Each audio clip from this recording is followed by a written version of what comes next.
आज साधारण किसी नियम के विरुद्ध किसी को बोलने का हिम्मत नहीं है। 5,500 साल पहले इंद्र की पूजा को कैंसिल करवा के और गिरिराज भगवान की पूजा, जहां से झरने निकल रहे हैं, जहां गौ माता के खाने योग्य वनस्पतियां हैं, जहां पहाड़ों की पूजा सिखाई गई, आज तो पहाड़ काटने के जिस तरीके से अंधाधुंध प्रयत्न चल रहे हैं भारतवर्ष में, शायद पर्वत देखने को भी ना मिले।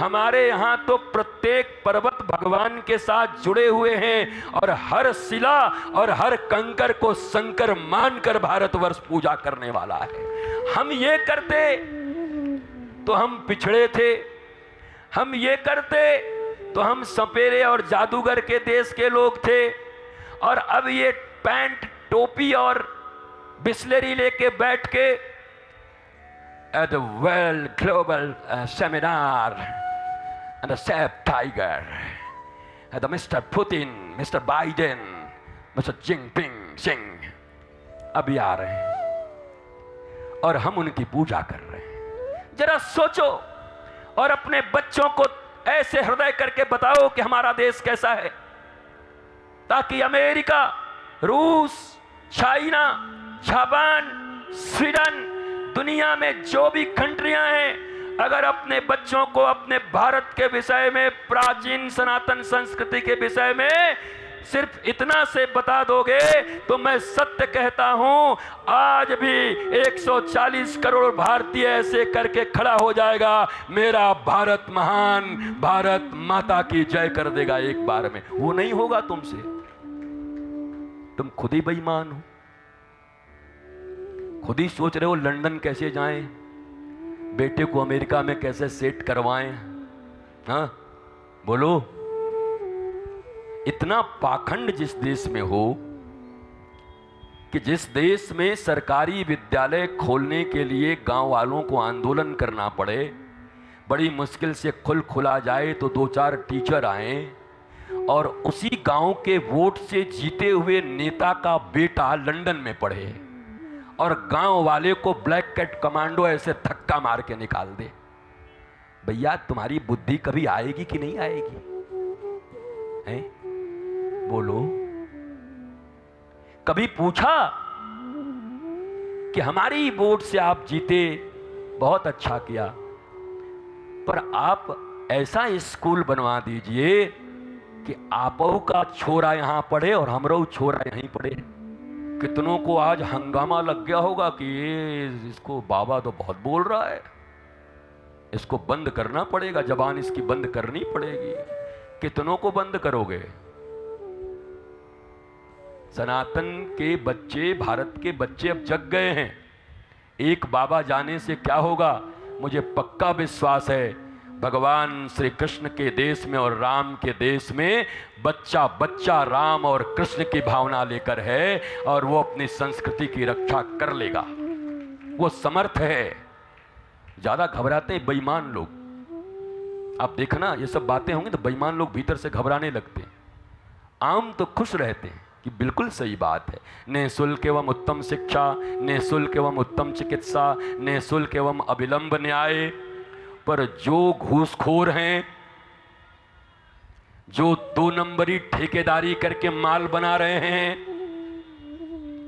जो भाभी जी के कुत्ता की लेड़ी की सफाई करके ठेकेदारी पा रहे हैं एग्जीक्यूटिव इंजीनियर का, वो घबराएंगे। पर भारत की आम जनता और भारत के आम लोग और बलदाऊ और ब्रज की माताएं, यहाँ के पुरुष और बच्चे तालियां बजाएंगे कि ऐसा ही देश चाहिए हमको, तो हम लोगों को ऐसा कृष्ण का देश चाहिए। ये प्रसन्न होंगे, ये खुश होंगे और इनके लिए ही देश का निर्माण करना है। ये सारी चीजें यहां पर है। महाराज भगवान स्वयं बंधे हुए हैं। माखन उखन चोरी करके थोड़ा बहुत, वो ठाकुर जी ने माखन चोरी कहा, मैया ने कहा तू घर में माखन चोरी कर रहे हो? अरे बोला हम कहाँ चोरी कर रहे हैं? बोला फिर? बोला ये पद्मराग का कड़ूला तुमने पहना दिया है मुझे, इसमें बहुत ज्यादा धूप लग गई, गर्म हो गया, तो हमने डाल दियो महाराज, पानी ना मिलो तो माखन में डाल दियो। बोला छो तो दाढ़ी के मोड़े पे कहाँ से लग गए हो? बोला मोड़े पे, ये तो मक्खी आ गई थी मैया है वो, मतलब मक्खी। अच्छा बोलो, भगवान तो भगवान है। ठाकुर जी अनंत तरीके से, ठाकुर जी किससे खेलते हैं? मैया के साथ आनंद, भैया के साथ आनंद, गैया के साथ आनंद। ठाकुर जी आनंद करते हैं अपने सखाओं के साथ आनंद। गोपियों को जाते हैं, इसका भी एक सूत्र है कि गोपियों के मन को चुराने जाते हैं, और मन भी जिसका ताजा हो उसका। फूहड़ी गोपी 3 दिन के सड़े माखन को रखे ठाकुर जी नहीं जाते। चकाचक जिसका माखन होता है, खूब सुंदर माखन, ठाकुर जी पहुंच जाते हैं चोरी करने को। हमारा भी भगवान राम तो यही कह रहे हैं, निर्मल मन जन सो मोहि पावा। अगर उस मन को निर्मल रखें तो ठाकुर आज भी आएंगे चोरी करने के लिए, हमारे मन को, हमारे माखन को चुरा के ले जाएंगे। उसकी तैयारी होनी चाहिए। तो मन तो महाराज ऐसा है, और माखन टांग के बैठे हैं कि किसी दिन कन्हैया आएंगे माखन ले जाएंगे। नहीं ले जाएंगे तुम्हारे माखन, पक्की बात है महाराज। मन निर्मल हो जाए तुम्हारा तो फिर तो मधुमंगल के मुख में पड़े हुए खट्टे छाछ को भी ठाकुर मार के फच से अपने मुंह पे ले लेता है, और उसको देख करके ब्रह्मा को मोह हो जाता है कि ये कैसा ठाकुर है, जूठा कट्टा खा रहा है महाराज। फिर ब्रह्मा को भी सृष्टि सिखा देते हैं ठाकुर जी। ठाकुर जी ने ब्रह्मा की सृष्टि की है, ब्रह्मा थोड़ी ठाकुर जी का सृष्टि की है। ब्रजवासी लोगों से सीखो, ठाकुर जी के बारे में सीखना हो तो ठाकुर जी कौन है। सो ब्रह्मा को मोह हो जाए तो ठाकुर जी वहां भी उनका दुकान बंद करवा लेते हैं, तो तुम्हारा काम खत्म, अब तुम्ही को लोग नहीं पहचानेंगे महाराज। ऐसी सृष्टि की। अरे ब्रह्मा तो नंगा नंगा बच्चा जन्म देते हैं, सृष्टि करते हैं। कपड़ा पहन के आया किसी का बच्चा, जींस पहन के जन्म लिया है? नहीं ना। पर ठाकुर जी देखो समान रूप से एक एक भगवान के सखा गौ बछड़े, जिनके जो वस्त्र थे, पाग पगड़ी थी, ठीक वैसी सृष्टि कर दी।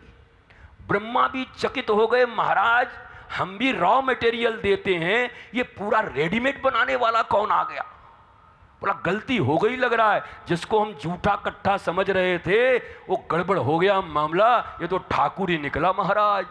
और हम भूल क्यों गए कि ये सबरी का जूठा खा सकते हैं तो ये मधुमंगल का भी जूठा खा सकते हैं। ये स्तोक, सिदामा, सुबल, ये सबके जूठे को खा सकते हैं।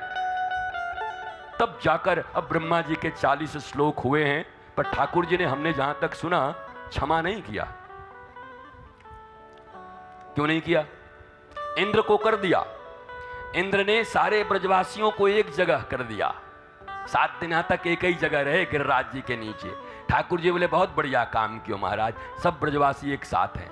और ब्रह्मा ने महाराज दूर कर दिया 1 साल तक। ठाकुर जी बोले तैने हमारे ब्रजवासियों को हमसे दूर क्यों? तो 40 श्लोक पढ़ चाहे 70 पढ़। तो ठाकुर जी ने पूरा क्षमा तो नहीं किया ब्रह्मा जी को, परंतु इंद्र को क्षमा कर दिया कि चल तो बहाया वहाया जो भी किया, पर है तो हमारो ही मामला तरी। और सुर भी लेके आ गए थे। ये भाव पक्ष है। ठाकुर जी से ब्रजवासियों को अगर कोई दूर करे या दूर करने का प्रयत्न करे तो वो दुनिया का कोई भी हो, ठाकुर जी उसको मजा चखा देंगे। फिर कितनी स्तुति करो, क्षमा करने वाले नहीं हैं। इसीलिए कहते हैं ब्रजवासी बल्लभ सदा।